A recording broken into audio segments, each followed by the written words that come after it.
Hey, what's up, guys? Welcome to Law-Splaining the Interwebs. I'm your host, Nick Rekieta of Rekieta Law, a small law firm in central Minnesota, and I may, in fact, be dying of fatigue. I may actually be, I don't know right now if I'm even conscious. I am so tired. And, oh my gosh. If I had not scheduled this stream already, I wouldn't be here. I'm so tired. Woo! Man.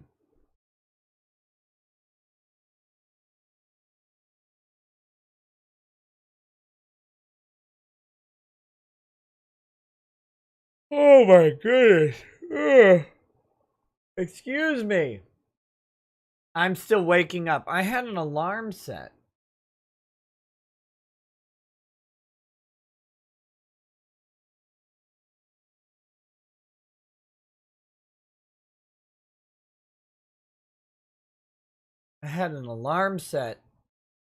For what was it?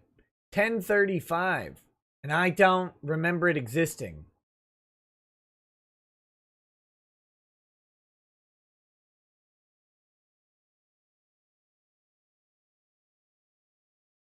Woo! I feel like I need, you've seen the movie treatment that they do when someone's either, I think it's when they're too drunk. They've got like a big barrel of hot water and a big barrel of cold water, and they're like dunking their face in each one over and over and over. Oh my gosh.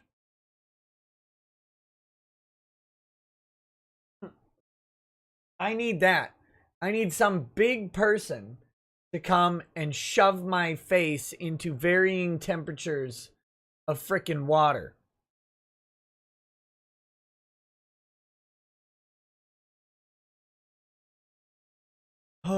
Okay, so extreme levels of tired aside, I'm hoping I wake up in the next couple minutes. If not, I may end up running this.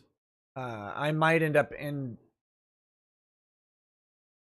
Can't even freaking talk. We might actually run a really short live stream tonight, and there will be no Twitch tonight. And I may actually go to sleep right away because I'm really tired. And this can be done tomorrow as well. What my plan was, I'm not doing election cases tonight.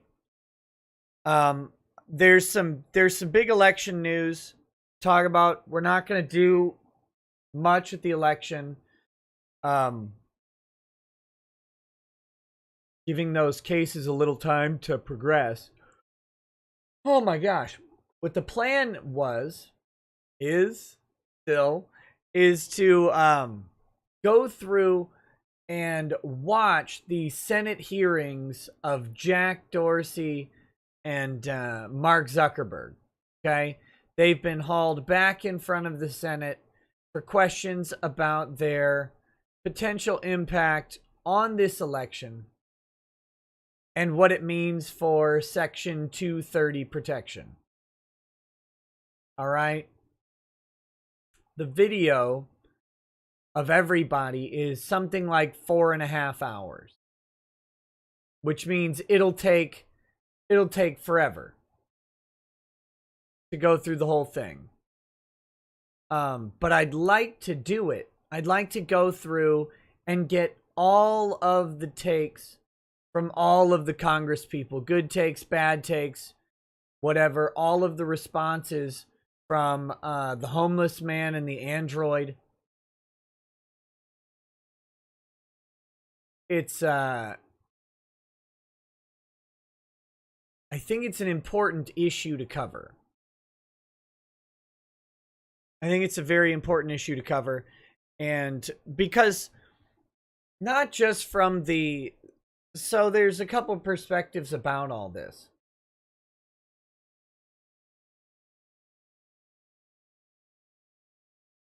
There's an important aspect of all this, and that is they're talking in, well, at least Ted Cruz is talking in the context of 230, and lots of the Republicans are sort of asking these questions. Are these media companies publishers? And then the second question is, does that publisher status impact their 230 protection? And then the third question is, should it happen? So that's a big thing, but the reason it's important to watch the coverage is that it's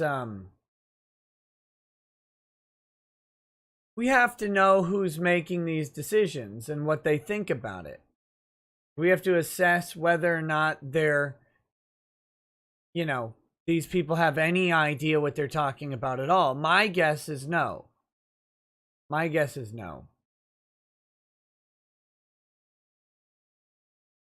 So that's the goal, is to watch through it. I've watched Ted Cruz's segment, and it was good. It was very good. But I doubt all the other segments are that good. And of course, you're going to have roughly half of the people there who completely disagree with the Republican perspective, and basically want what Twitter and Facebook have done, because they believe that Twitter and Facebook influence the election in the way that they like. But yeah, so that's what I want to do. I don't think I can actually do this tonight. I really don't. So I think what I'm going to do is talk about the brief news stories that have happened in regards to the election, and push this stream to tomorrow. Because as I'm sitting here trying to get into the swing of it, I'm not able to do it. So I'm going to go to sleep in just a little bit, and we'll resume this tomorrow.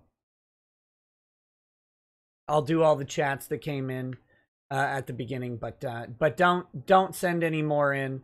We're gonna wrap this up pretty quick, because I'm out. It's a mess. Okay. So if you don't know, some big things happened today in terms of the election. Pennsylvania, Trump's team had oral argument in the Pennsylvania federal case. Rudy Giuliani delivered the oral argument. It has been roundly panned. It has been roundly panned as being completely terrible. Was it? I don't know. I'm not sure if there's full video of it. I've got to find it and review it. I read some of the discussion about Rudy's oral argument and some of the things he said, and the criticisms. You can make all sorts of stylistic criticisms about his argument, but the meat of the criticism comes from the simple points that have been made. They're not really alleging wide-scale voter fraud.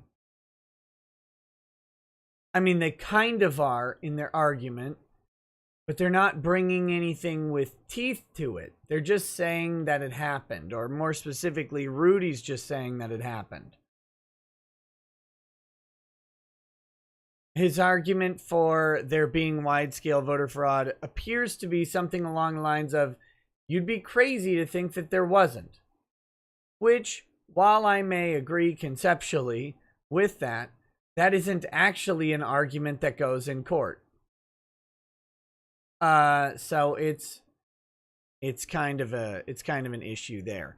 But that remains to be seen. it seems that the federal court judge is prepared to dismiss the Pennsylvania lawsuit. But he has given both parties time to go ahead and submit additional documentation for that lawsuit, including allowing the Republicans to amend the complaint. And this is what needs to happen. We discussed this yesterday, the criticism where the Washington Post had suggested that a certain argument had been removed from the Pennsylvania case. And Rudy Giuliani specifically saying, no, it's in there. And while it is sort of true that that is in the facts section of the case, it is not raised as a formal count. And that is the allegation of very widespread voter fraud in the form of something like 700,000 votes in Pennsylvania that they believe shouldn't be counted because they were late or whatever. They have that stuff in there, but they don't have it as a formal count, formal cause of action, and they don't demand relief based on that. And they really should. If that's part of the argument, they need to do it. They need to amend their complaint and go ahead and do it. Today, what they brought into court doesn't seem to be sufficient. So that remains to be seen on what happens there. The other news out of Pennsylvania is the Pennsylvania Supreme Court case went against Trump today. And that was the social distancing rules being enforced during the count, right? So the Pennsylvania, the Democrats in Pennsylvania wanted to impose social distancing rules during the count. The Republicans said those social distancing rules prevented them from having meaningful access, and that means that they were not able to actually effectively judge and challenge ballots. The Supreme Court says, too bad, Republicans. The Pennsylvania Supreme Court says, too bad, Republicans. We believe in social distancing over your right to meaningfully challenge ballots. You lose. So that's great. And by great, I mean that's not great. That was sarcastic.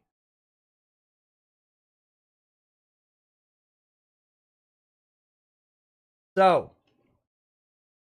that's the Pennsylvania Supreme Court action. That action is largely moot at this point. The Pennsylvania count has been done for a while. It's just not that big of a deal unless they're doing a recount. But of course now the prospect of a recount is lower. You know, of successfully recounting Pennsylvania is lower. So that is the bad news. That's the bad news out of Pennsylvania today. The very interesting and potentially good news out of Michigan. There's a big surprise in Michigan. Siren there. Appealing that higher is a big stretch. That's the Pennsylvania Supreme Court. And it's very, very possible that that procedure on recounting is not going to be heard at the federal Supreme Court level. So, all right. So the Michigan Wayne County Canvassing Board refused to certify the vote count in Wayne County, which is very, very big news and potentially could change Michigan. Because without Wayne County, which is Detroit, they do not win Michigan. Trump will win Michigan. Did they certified it now? Oh, that's when, see, I fell asleep. I'm telling you. They certified it. Oh, good. Oh,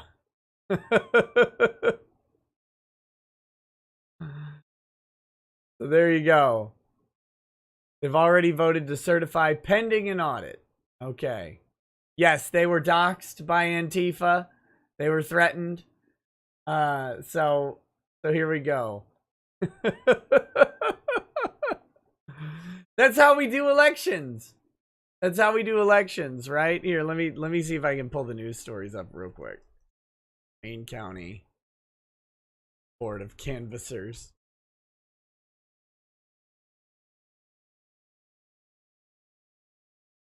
Pull this up over here.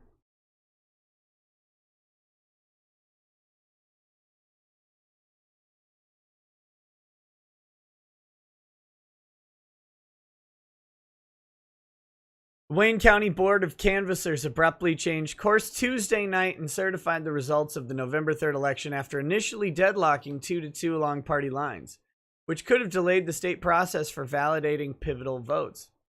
The deadlock decision had been lauded by Republicans but decried by Democrats during a lengthy public comment session. The vote was described as a targeted attack on majority black Detroit, the largest city and county in the state.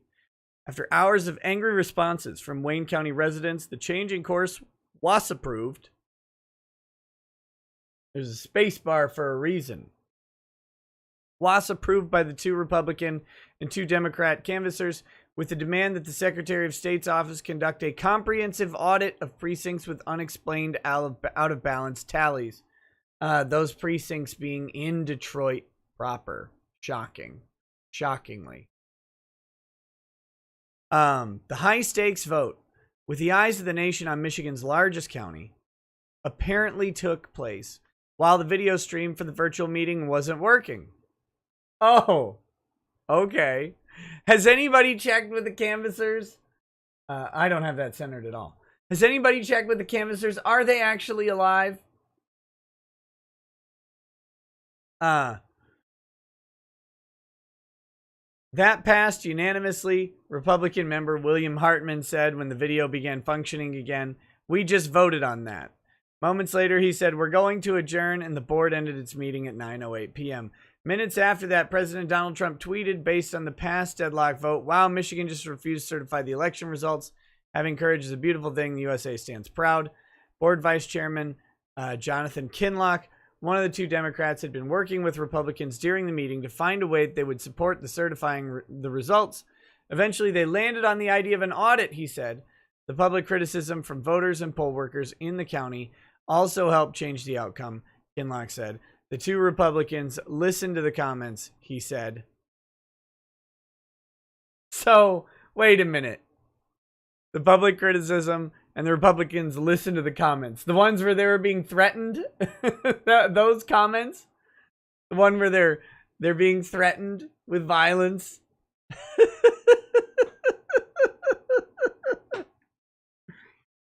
Oh my gosh.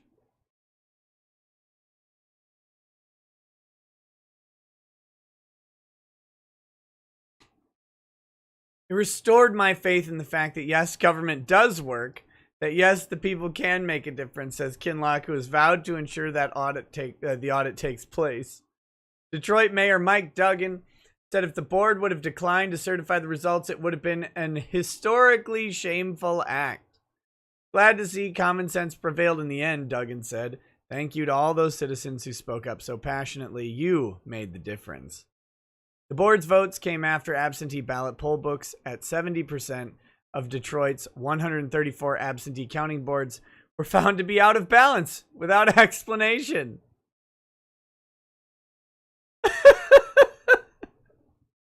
The mismatches varied anywhere from 1 to more than 4 votes. In August, canvassers found that 72% of Detroit's absentee voting precincts didn't match the number of ballots cast. Now, I mean, it's 500 votes. It's 500 votes. The imbalances between August and November are not an exact comparison since August's canvassing was based on results from 503 precincts and November's canvassing was based on 134 counting boards. The situation in August and earlier imbalances in 2016 were not enough to keep the same board from certifying the results in this year's primary and November 2016. But about 6 hours into the tense meeting, seriously, what's up with the no space bar? The board decided to certify the results and asked Secretary of State Jocelyn Benson to audit the results in some of the county's problem precincts. The board then quickly adjourned the meeting. The initial deadlock had been a new pinnacle in the effort by some Republicans cast doubt on Michigan's election, in which Trump lost by more than 146,000 votes to Democrat Joe Biden. The efforts have included affidavits, lawsuits, and a legislative inquiry, but haven't uncovered evidence of widespread fraud. Kinloch, a Democrat, called the decision to initially block the certification by the two Republican members reckless and irresponsible. It's not reckless and irresponsible because there's a process to deal with that. But I guess there's no reason under the sun for us to have not certified this election, Kinloch said. I believe that politics made its presence known here today. Yes, it's been making its presence known the entire time. Chairwoman Monica Palmer, a Republican, defended the initial decision. Based on what I saw and went through in the poll books in this canvass, I believe that we do not have complete and accurate information in the poll books. Blah, blah, blah, blah, blah. So here we go. This is mostly from the old story. But here's the problem. The problem is, at the end of the day, it looks like it was 500 votes. 500 votes isn't going to flip Michigan. 146,000 votes apart. 500 votes isn't going to do it. So that's probably why the Republicans ended up backing down. We'll audit them. It wouldn't be enough to flip the state anyway. There you go. That's the problem that they've got there. So thanks for updating me on that.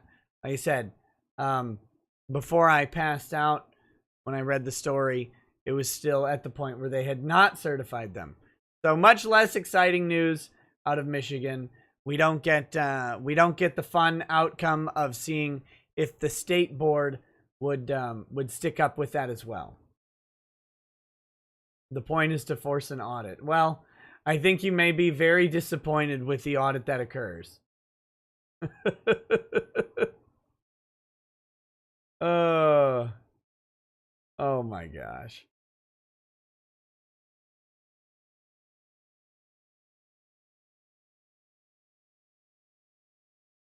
What if you're still sleeping and this is a dream? It's very likely that that's going to happen. Or that's true. That's what I mean.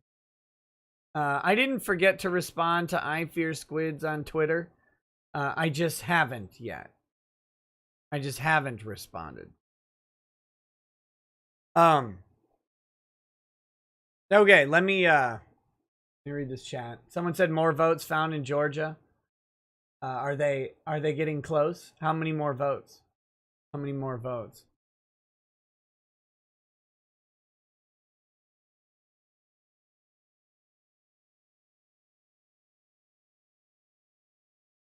Georgia audit on track to finish Wednesday and affirm Biden win, official says.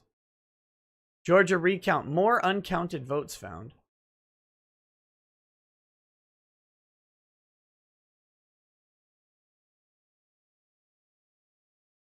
Here's the more votes being found. Georgia's Secretary of State reports a second county with uncounted ballots, and they're investigating a possible third county, but so far the recount numbers haven't changed the outcome. On Monday, state officials reported just over 2,500 previously uncounted votes in Floyd County. The new votes came in as 1,643 for President Trump and 865 for Joe Biden, a pickup for the president of 778 votes. On Tuesday, the recount found another 2,755 votes that were originally uncounted from a single memory card in Fayette County. The votes were scanned from a card, but not uploaded properly. The original record remains. Of those, 1,577 go for Trump and 1,128 go for Joe Biden, a pickup of another 449 votes for the president. So we're getting a little bit closer, but hey, he needs a lot more votes than that. And Gabriel Sterling, from the Secretary's office says they're also investigating a possible uncounted votes in a third county. Those just involve 224 votes in Walton County from memory card, but has not been confirmed yet. The office reports that the other 110 counties have finished their recounts won't change the outcome much at all. Here's that breakdown. 57 counties had no deviations from their original count.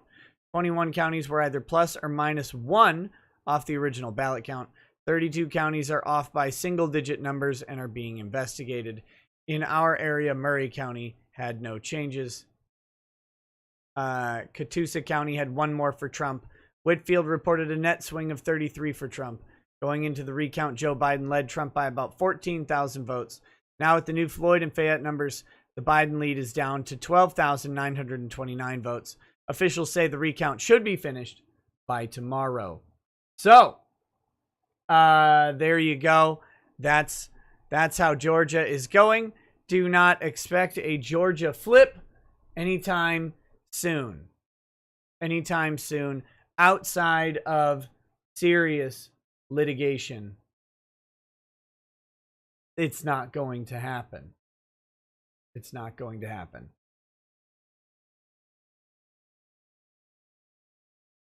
So that's the issue there. When am I running for president? As soon as I can delete everything I've ever said from the internet and from people's brains. I'm glad that Project Veritas found a counter who is incorrectly calling Trump votes for Biden. It's not going to change anything. Unless it gets put into an official count thing. Okay, let me read the super chats. I'm going to go to bed after that. And then we will resume the planned show tomorrow. I do apologize for being so flipping tired.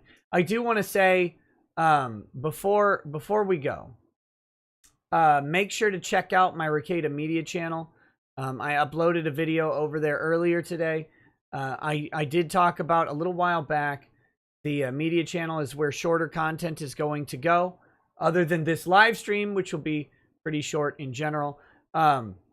This channel will be live content, and that channel will be shorter content relating to media and escapism. So please go over there and hit subscribe and check out the stuff that's going up over there. There should be more content coming on a more consistent basis very, very soon. So that's the Ricada Media channel on YouTube. Check it out. So RZEQDW says, as of yesterday, I'm officially not fat. Body fat under 19%. At least this year was good for something. Hey, congratulations on the unfattening. May your blessings pass on to all women. Mario Carter 13 says, another Senate hearing on social media censorship is politely asking Tyrone to be mindful of the neighbors and watch the volume the next time he brings the boys around to run a train on your wife. Jesus. Yeah. Well, we'll see what happens. Night of Hopex says, great, country over. What now? Not kidding. The country isn't over. Like Rocky says, nothing is over. Everything will be okay. Andrew War Snowboard says, pro skater Steve Caballero followed me on Twitch today. Twitch.tv/IndiansFan2048. He's a super cool guy. Hey, congrats, man. Viden the Cold One says, Timmer is a furry. Nexie says, Big Daddy Cruz went no lube on billionaire bum. Yes. Derpy Jew says, I bought a copy of Steel Sharks. You're getting it at Road Rage. Oh, thank you. Angry Baneling says, here's a chat from after you said no chats. He also said, could this be another super chat? Gerard Garvin says, this is why you need to become a VTuber. Computers don't need sleep. Just ask Zuckerberg. Archimedes says, something interesting to look at. Executive order on imposing certain sanctions in the event of foreign interference in the United States election. Yes, people have been asking me to look at that. We'll see. We'll see. Night of Hopek says bullshit, and my response to everything will be okay. Well, I guess we'll see. We'll put your bullshit in one column and my everything will be okay in the next column, and then we'll have to see how it goes. All right, guys. I'll play the outro. Thanks for hanging out with me tonight. I am really sorry. I'm cutting the show so short today, but I'm going to be a real drag if I sit around and do this, and it's going to be a mess. So hope you guys have a good night. I'll see you tomorrow. Peace. Peace. Oh, damn it. Maybe I should unmute it, huh? Okay. Talk to you guys then. Peace. Peace.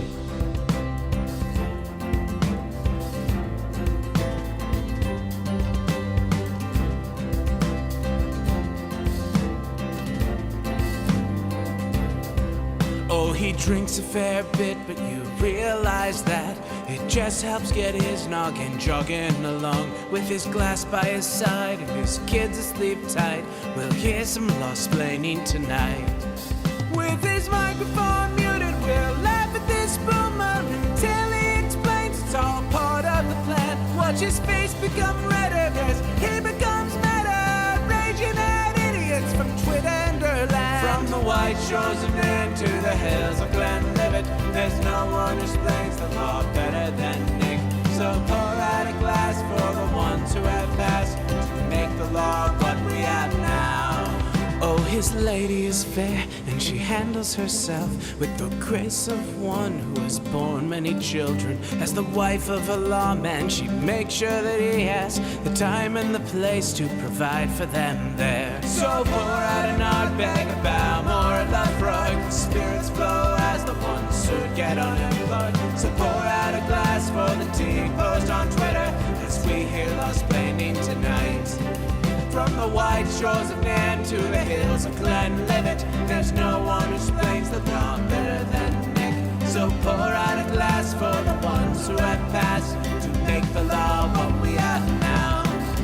Oh, the guests are all plentiful, from Doug T to Drexel. They bring their perspective and spice to the mix. But the reason we're here and the one that we cheer is the one who is showcasing us his career.